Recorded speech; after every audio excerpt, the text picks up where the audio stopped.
لیکن اب ضمینی قانون آیا ہے، لہٰذا عوام کی اکثریت قانون سے ناواقف ہے، نابلد ہے، اس لیے یہ مسئلے مسائل پیدا ہوتے ہیں کہ یہ جو میں جرم کر رہا ہوں مجھے اندازہ نہیں ہے کہ اس کی جرم کی نوعیت کے حساب سے مجھے سزا ملے گی، لہٰذا قانون سے ناواقف ہونے کی وجہ سے اور یہ صورتحال ہے۔ سر، اس کو ہم کیسے کنٹرول کر سکتے ہیں آپ کے خیال کے مطابق؟ اس کو کنٹرول یوں کر سکتے ہیں کہ ہم عوام کو آگاہ کریں، قانون سے آگاہ کریں اور ان کی معاونت کریں، ان کو مشورہ دیں کہ آپ قانون ہاتھ میں نہ لیں اور عوامی سڑک کو تجاوز کرنا اور گلی کو بند کرنا یہ جرم ہے، ان کو آگاہ کریں گے اور سزا سے بھی آگاہ کریں گے کہ اس کی یہ سزا ہے۔ تو لہٰذا ہم ان کو قانون سے آگاہ کرنے کے لیے ہمارا کردار ہوگا آئی ایل ایف کا، آئی ایل ایف کی ٹیم کا، جو آئی ایل ایف کی ٹیم کسی بھی مکتبہ فکر سے تعلق رکھنے والا، کسی بھی مذہب سے کوئی بھی زبان بولنے والا، سب کے لیے جو ہے نا یکساں طور پہ جو ہے نا وہ کام کرے گی، ان کے لیے، ان کی مدد کے لیے جو ہے ہر وقت کوشاں ہیں۔ سر، آپ کے خیال میں لوگ قانون سے کس حد تک واقف ہیں؟ عوام کی اکثریت واقف نہیں ہے، البتہ جو شہروں میں رہے ہیں، شہروں سے یہاں آئے ہیں، وہ کچھ قانون سے جو ہے واقفیت رکھتے ہیں، کچھ واقف ہیں، لہٰذا باقی عوام کی اکثریت قانون سے ناواقف ہے اور اس کے جرم کے نتائج کیا ہوں گے، کانسیکوینسز کیا ہوں گے، اس سے بھی ناواقف ہیں۔ سر، عوام کو آگاہ کرنے کے لیے کون سا پلیٹ فارم ہونا چاہیے، ان کو ایڈوائسز دینے کے لیے یا پھر قانون سے ان کو واقف کرانے کے لیے؟ قائد کا مشن اور ویژن کو آگے بڑھاتے ہوئے اور آئی ایل ایف کا قیام ہوا ہے پورے پاکستان میں، اور میں بحیثیت صدر I L F Hunza Nagar میں اپنا کردار ادا کروں گا، آئی ایل ایف کی ٹیم کے ساتھ میں اپنا کردار ادا کروں گا۔ میری بھرپور کوشش ہوگی کہ عوام کو ان کے حقوق سے آگاہ کروں گا اور ان کے جو قانونی مسائل ہیں اور اس کے سدبات کے اس کے حل کے لیے میں قانونی چارہ جوئی کے ذریعے ان کی مدد کروں گا، ان کو حق دلانے کے لیے میں ان کو ایڈوائز کروں گا۔ سر، آپ نے کوئی کام کیا ہے اس کے اوپر یا پھر کرنے کا سوچ رہے ہیں؟ فی الحال جب سے میں صدر بنا ہوں ڈسٹرکٹ ہنزہ سے میں نے شروع کیا ہے، کیونکہ چیریٹی گھر سے شروع ہوتی ہے، لہٰذا ہنزہ سے شروع کیا ہے کہ ایک شخص نے 2 اسکولوں کے لیے راستہ بند کیا ہے، جبکہ وہ راستہ جو ہے دو اسکولز کا جو ہے انٹرنس ہے، 4 سال سے اس نے تجاوز کر کے عوام کو اور عوام کے بچوں کو جو ہے وہ پریشان کیا ہے، جبکہ Gilgit Baltistan home and presence department civil secretariat سے سیکیورٹی کے حوالے سے، سیکیورٹی آف ایجوکیشنل انسٹیٹیوشنز کے حوالے سے باقاعدہ 4 سال پہلے ہی 2016 میں یہ سیکیورٹی میجرز کے جاری کیے ہیں اور باقاعدہ سب کو لیٹر بھیجا ہے کہ آپ کے 3 گیٹ ہونے چاہیں، ایک انٹرنس ہو، ایگزٹ ہو اور ایمرجنسی گیٹ ہو، لہٰذا ایمرجنسی گیٹ تو کجا، انٹرنس ہی یہاں پر بند ہیں، تقریباً 400-500 بچے قید میں ہیں، اور انکروچر جس نے انکروچ کیا ہے عوام کو ڈراتا ہے، دمکاتا ہے اور اپنے اثر رسوخ استعمال کرنے کی کوشش کرتا ہے، جو کہ یہ جرم ہے۔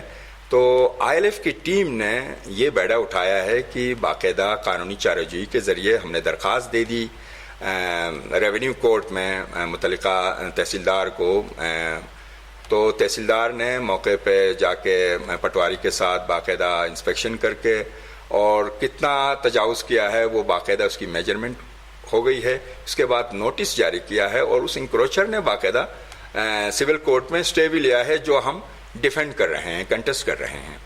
تو ہم نے ہنزہ سے یہ شروع کیا ہے باقاعدہ۔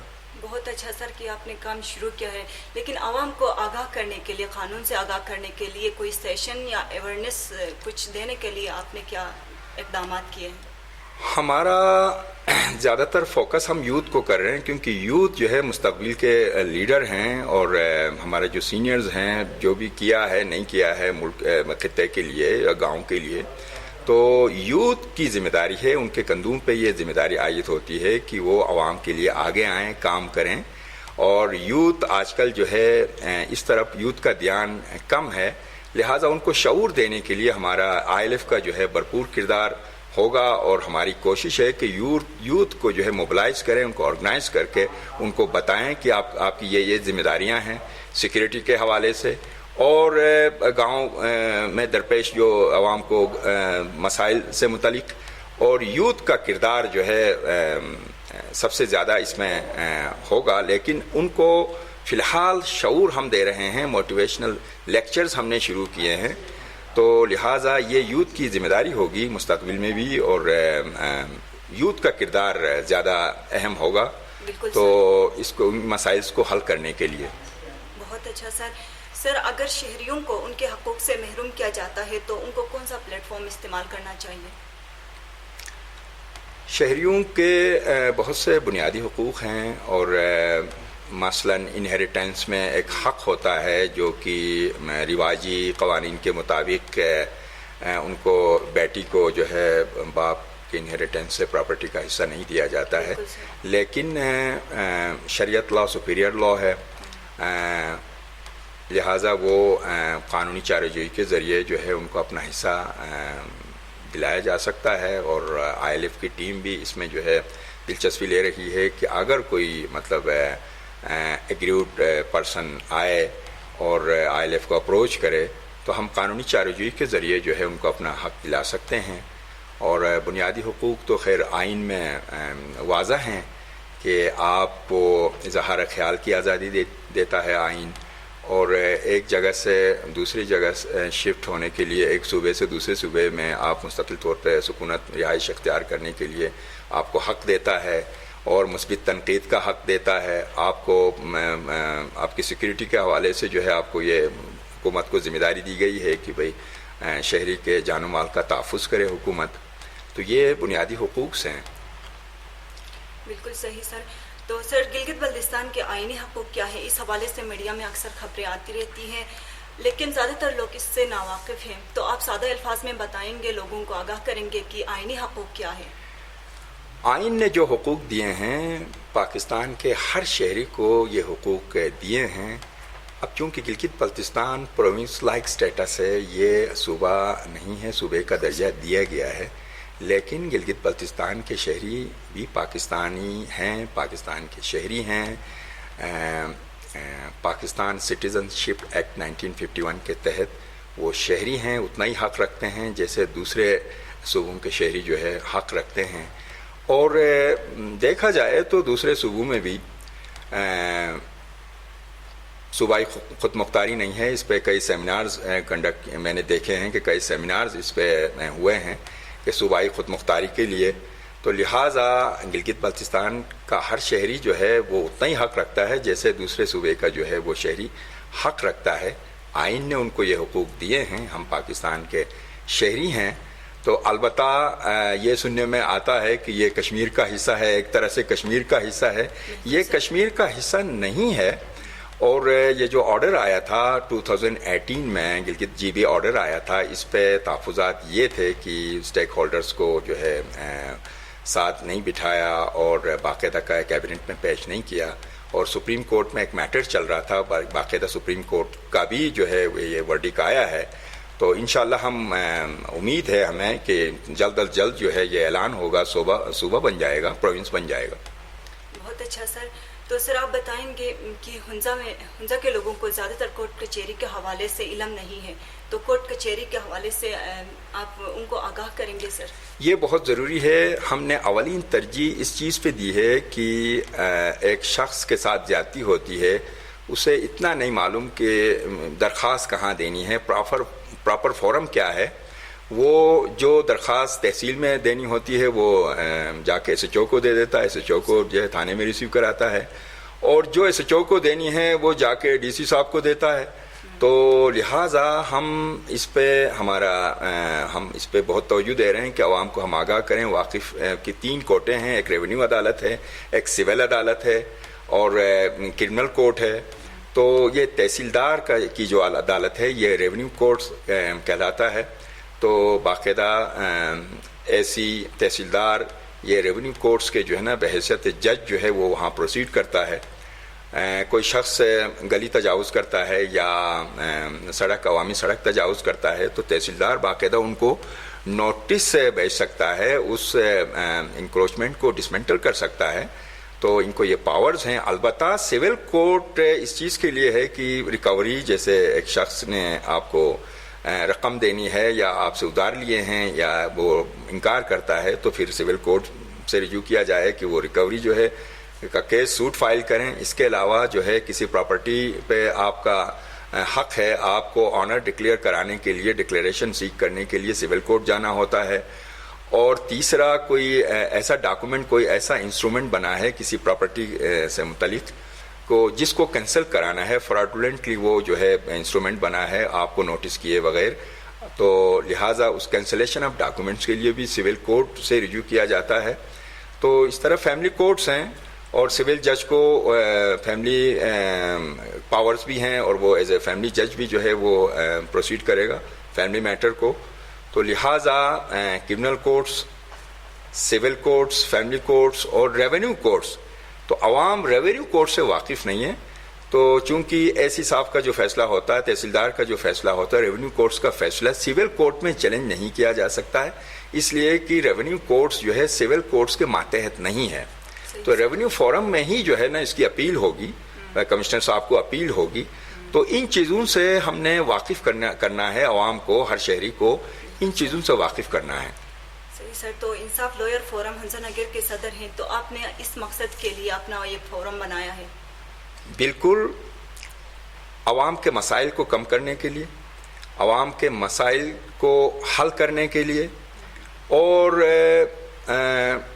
بغیر کسی زبان، مسلک یا قومیت کے ILF کے دروازے جو ہے سب کے لیے کھلے ہیں، ہر شہری کے لیے کھلے ہیں. تو وہ اپروچ کر سکتا ہے. ہم خدمت کے لیے جو ہے بیٹھے ہیں. ٹھیک سر. اگر کوئی بندہ مسئلے کا شکار ہے تو آپ ان کو کیسے مدد کرتے ہیں سر؟ ہم ان کو ایڈوائز کرتے ہیں کہ آپ جو ہے یا تو ان پرسن اپنے طور پہ پراپر فورم میں اپلیکیشن آپ موو کریں، تو یا ہم اپنے دفتر میں بلاتے ہیں اور ان سے ہم پوچھتے ہیں اور وہ اپنے کاغذات کے ساتھ آتا ہے. اگر ایسا کوئی کیس جس میں جان نہیں ہے تو ہم ان کو ایڈوائز دیتے ہیں کہ آپ کا وقت ضائع ہوگا، آپ کے پیسے ضائع ہوں گے، لہٰذا آپ جو ہے درمیانہ راستہ نکالنے کی کوشش کریں اور حل کی طرف جو ہے نا آپ کمپرومائز کی کوشش کریں. تو وہ جا کے سمجھدار پارٹیاں عموماً جو ہے کمپرومائز کرتی ہیں، اپنا معاملہ جو ہے سیٹل کرتی ہیں. لیکن کچھ ایسے بھی ضدی ہیں جو کہتے ہیں کہ نہیں میں عدالت ہی جاؤں گا یا جاؤں گی، تو وہ عدالت جاتے ہیں. پھر عدالت میں جو ہے وہ پرولونگ سول پروسیجر جو ہے بہت اس میں لینتھی، اس میں بہت ٹائم لگتا ہے. تو لہٰذا جو ہے اسپیڈی ٹرائلز بھی نہیں ہوتی ہیں ججز کی کمی کی وجہ سے اور جوڈیشل سسٹم میں کچھ خامیوں کی وجہ سے، تو اور میرٹ پہ فیصلے بھی نہیں ہوتے ہیں. ٹھیک سر. سر تو آپ ہمارے عوام کو آگاہ کریں گے کہ قانون کے کتنے قسم ہیں؟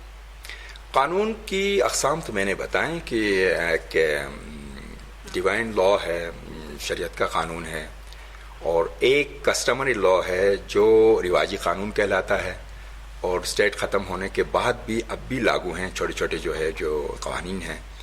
اور ایک زمینی قانون ہے جس کو لا آف لینڈ کہتے ہیں، جس کے تحت یہ عدالتیں بنی ہیں اور میٹرز جو ہے یہاں پر پروسیڈ ہوتے ہیں زمینی قانون لا آف لینڈ کے تحت.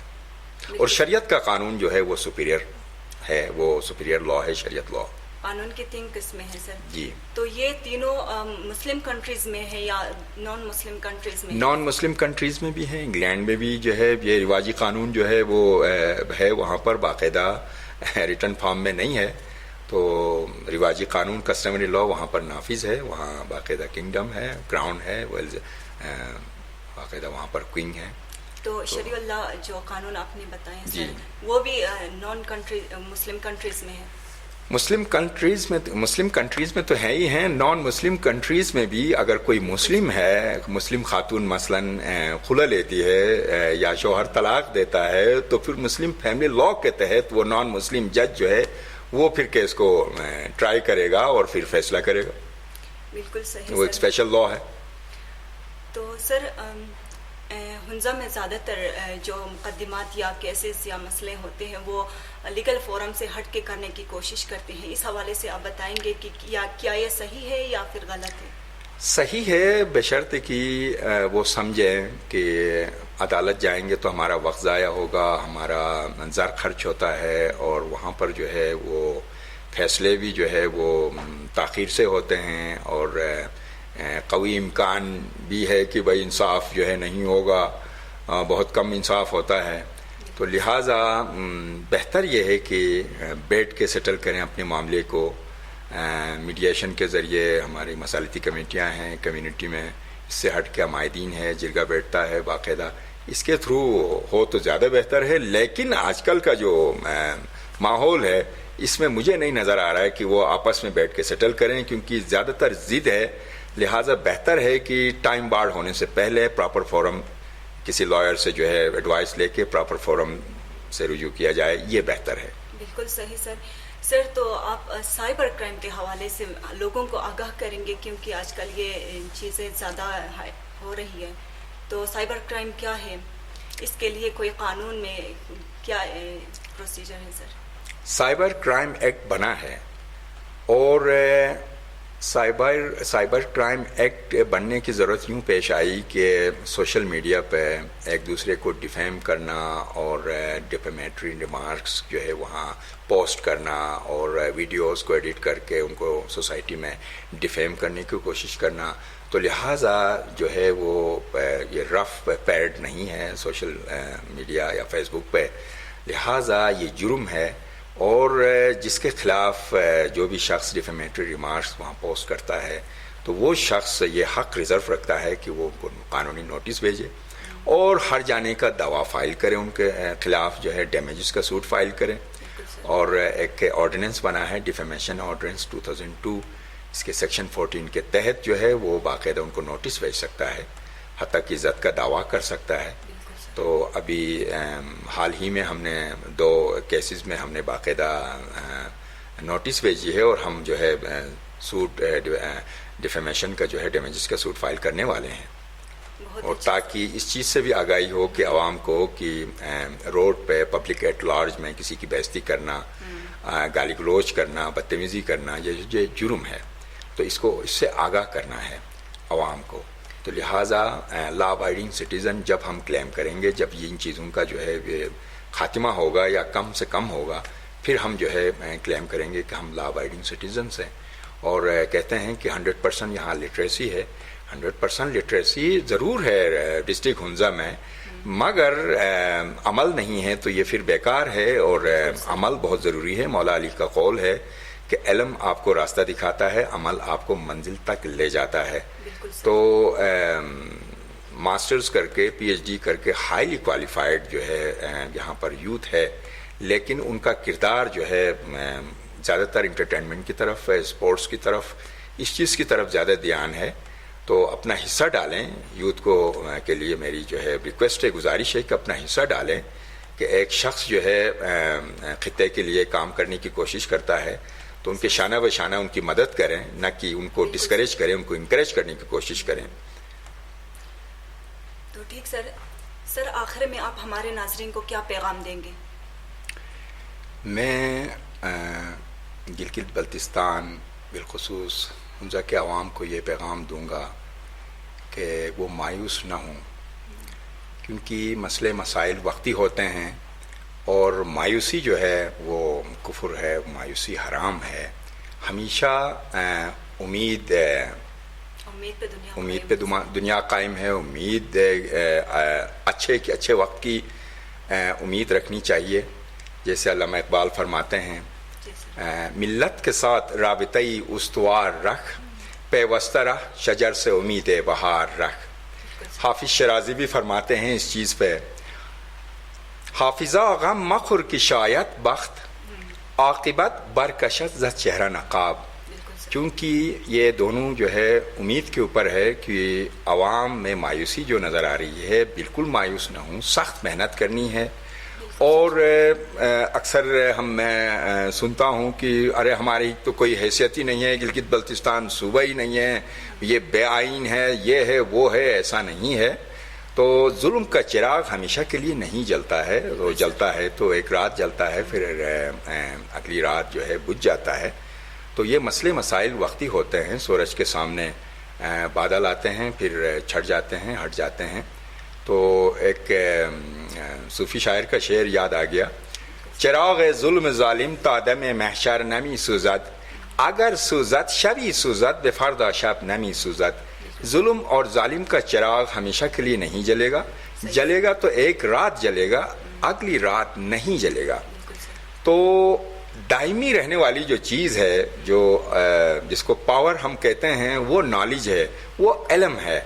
تو اگر علم کو ہم استعمال نہیں کریں گے، اس پہ عمل نہیں کریں گے، تو پھر ایک شاعر کے بقول ز علم بے عمل بت خانہ بہتر، ز کم اصلاً سگے دیوانہ بہتر. تو لہٰذا علم ہم حاصل کریں اور ساتھ میں اس نالج کو ہم شیئر کریں، اور عقل و دانش رکھنے والا ہی جو ہے عظیم ہستی کہلاتا ہے. تو مولانا رومی فرماتے ہیں تمہاری اصل ہستی تمہاری سوچ ہے، باقی تو سب ہڈیاں اور گوشت ہے. تو لہٰذا انسان سوچ سے بڑا ہوتا ہے، انسان جو ہے فکر سے، عقل و دانش سے ممتاز ہوتا ہے اوروں کے نسبت. تو لہٰذا باقی تو ہم سب اللہ کے مخلوق ہیں، ہم سب برابر ہیں ایز اے ہیومن بینگ. لیکن ہیومن بینگ بننے کی کوشش ہونی چاہیے، نہ کہ ہیومن کراؤڈ. تو کراؤڈ کے بجائے جو ہے ہم انسانیت کی طرف، کیونکہ انسانیت جو ہے رنگ نسل ذات مذہب سے بالاتر ہے. تو میرا یہ پیغام ہے کہ ہم اللہ کا لاکھ لاکھ شکر ادا کرتے ہیں کہ دوسرے صوبوں، پاکستان کے دوسرے صوبوں کی نسبت گلگت بلتستان میں لیونگ سٹینڈرڈ جو ہے بہت بہتر ہے. میں نے صوبہ سندھ میں تقریباً 38 سال شہر کراچی میں گزارے ہیں، لیکن وہاں لیونگ سٹینڈرڈ جو ہے 10% کا جو ہے بہتر ہے، باقی جو ہے 90% کا لیونگ سٹینڈرڈ سے بہتر گلگت بلتستان کے شہریوں کا لیونگ سٹینڈرڈ ہے. تو لہٰذا ہمیں فخر کرنا چاہیے، اور پورے پاکستان جو ہے فخر کرتا ہے ہمارے خطے پہ. اور آج کل جو ٹورسٹ کا جو فلو ہے، کو پہاڑ تو اور جگہ بھی ہیں، لیکن یہاں کا کلچر، یہاں کے لوگ تہذیب و تمدن سے اٹریکٹ ہو کے یہاں آتے ہیں. تو کتابیں لکھی ہیں لوگوں نے. لہٰذا میرا پیغام یہ ہے کہ بہتر کی کوشش ہونی چاہیے، سخت محنت کرنی چاہیے. یوتھ کے لیے میرا پیغام ہے کہ نشاور چیزوں کا استعمال کرنا اور بہرہ روی کی طرف جانے کے بجائے اور اپنے کلچر کو جو ہے نا فروغ کریں، اپنے کلچر کو پروموٹ کریں. اور ایک مذہب بھی ہے اس میں، اور اپنے مذہب کیا سکھاتا ہے؟ انسانیت سکھاتا ہے. مذہب کا سہارا ہم کیوں لیتے ہیں؟ انسان، ایک اچھا انسان بننے کے لیے ہم مذہب کا سہارا لیتے ہیں. تو لہٰذا مذہب کو بھی نظر انداز نہیں کرنا چاہیے. تو جس مسلک سے بھی، جس کا تعلق جس مسلک سے بھی ہے، لہٰذا اس میں یہ ہے کہ اوروں کے کلچر یہاں مکس اپ کرنا. گلگت بلتستان کا اپنا جو ہے کلچر ہے، تو فخر ہونا چاہیے، اور خوبصورت کلچر ہے، اور اس پہ فخر ہونا چاہیے ان کو، نہ کہ دوسروں کی تہذیب سے اٹریکٹ ہونا. جیسے اب میں نے 4 سال فارسی سیکھی ہے، لیکن میں ورشس کی زبان، میری جو مدر ٹنگ ہے، اس پہ فخر کروں گا. ٹھیک ہے، فارسی زبان اسلامی زبان ہے، فارسی زبان عربی زبان اسلامی دنیا کی دونوں، یہ 2 زبانیں ہیں. اور چونکہ یہ ایران کی زبان ہے، یہ تاجکستان کی، افغانستان کی زبان ہے، لہٰذا ہمیں اپنی زبان پہ فخر ہونی چاہیے. اور فارسی زبان کی بڑی اہمیت ہے. تو میں بلکہ یہ مشورہ دوں گا کہ ساتھ ساتھ مدر ٹنگ تو اپنی جگہ ہے، کہ ساتھ ساتھ آپ کی اردو جب بہتر ہوگی جب آپ فارسی سیکھیں گے. جتنے بھی اسکالرز ہوتے ہیں، دانشورز ہوتے ہیں، وہ فارسی کا سہارا لیتے ہیں دانشور بننے کے لیے، عربی کا سہارا لیتے ہیں. لہٰذا میں یہ مشورہ دوں گا کہ ایک زمانہ تھا کہ میٹریکولیٹ شخص عالم لگتا تھا، لیکن آج کل جو ہے ماسٹرز کا جو اسٹوڈنٹ ہے، وہ مجھے مطلب ایک عام شخص لگتا ہے، عام مطلب لٹریٹ نہیں لگتا ہے. اس کے جسچر بتاتا ہے، اس کی باڈی لینگویج بتاتی ہے، اس کا ایٹیچیوڈ بتاتا ہے. لہٰذا کوشش ہونی چاہیے کہ بھائی ایتھکس، خالی ڈگری ہولڈر ہونا کافی نہیں ہے، بلکہ شخصیت کی تربیت ہوتی ہے. نالج گین کریں کہیں سے بھی. تعلیم کا مقصد یہ ہے جو ہے فیکٹس کو، کلیکشن آف فیکٹس نہیں ہے. تعلیم کا مقصد جو ہے فارمیشن آف کریکٹر ہے.